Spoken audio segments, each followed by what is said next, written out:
Good morning! Luluto tayo ng adobo, guys. Adobong manok na may atay. So, ayan, charan. Ayan, maghiwa na tayo ng sibuyas. Gigisa natin.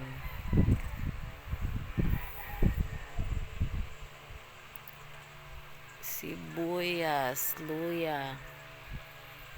Parang mas masarap kasi pag manok at saka atay. Kahit sa tinola, guys, mas masarap yan kasi mas malasa siya. Pag may atay, try nyo yan lutuin. Manok na may atay. Tapos lagyan nyo lang siya ng malunggay. Hoy, ang bilis naman maghiwa, guys. Tapos lalagyan natin ng sili para masarap. Tayo'y mag-gisa. Gigisa na natin siya, guys, para masarap, malasa.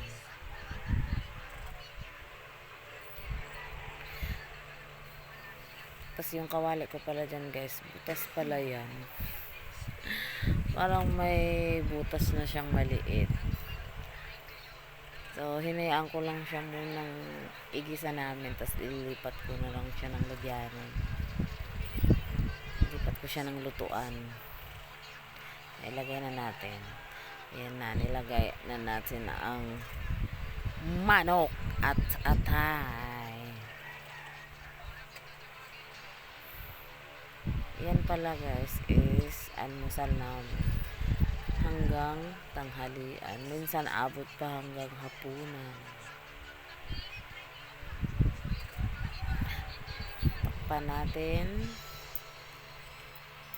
Yan. So, napansin ko dyan, guys, butas yung kawali. Kaya nililipat ko na.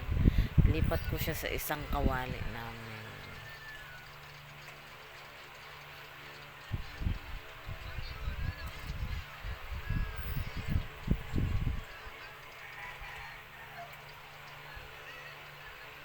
Toyo, lagyan ng dato puti. Oh, baka naman dato puti. Charot. Mas favorite ko yung dato puti, guys, kaysa Salvers one. Uy, Salvers one. Ilagay na natin lahat. Laurel, pamintang, durog. And then water. Lagyan natin ng water. Sukal. Lahat na nilagay na. Magic na. Masarap pa.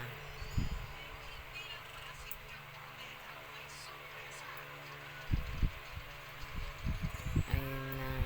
Haluin ang haluin.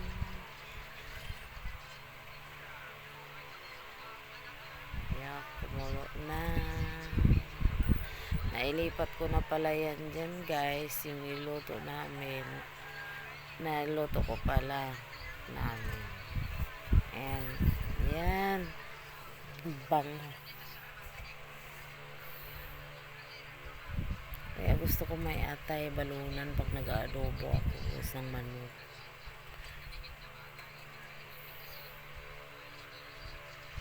Favorite ko yan eh, atay.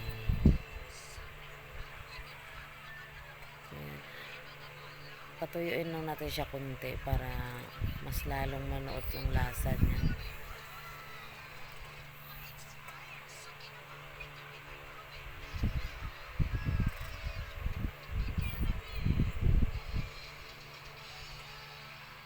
So, ayan na, guys. That's our finished product.